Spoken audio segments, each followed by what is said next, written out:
போச்சம்பள்ளி சிப்காட்டை சுற்றியுள்ள கடைகளில் தரமற்ற உணவுப் பொருட்களை விற்பதாக புகார் எழுந்துள்ளது. கிருஷ்ணகிரி மாவட்டம் போச்சம்பள்ளி சிப்காட் பகுதியில் பல்வேறு தொழிற்சாலைகள் இயங்கி வருகின்றன. சிப்காட்டை ஒட்டியுள்ள பகுதிகளில் பல உணவுக் கடைகள் செயல்பட்டு வருகின்றன.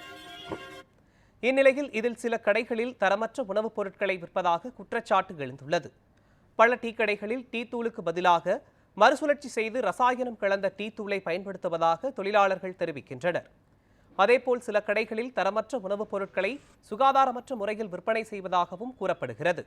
இதனால் உணவு பாதுகாப்பு அதிகாரிகள் ஆய்வு மேற்கொண்டு தரமான உணவுப் பொருட்கள் கிடைக்குமாறு நடவடிக்கை எடுக்க வேண்டுமென அங்கு பணிபுரியும் தொழிலாளர்கள் கோரிக்கை விடுத்துள்ளனர். இதுகுறித்து விளக்கம் கேட்ட அதிகாரிகளை தொடர்பு கொண்டு கேட்டபோது நேரில் ஆய்வு மேற்கொண்டு நடவடிக்கை எடுப்பதாக தெரிவித்துள்ளனர்.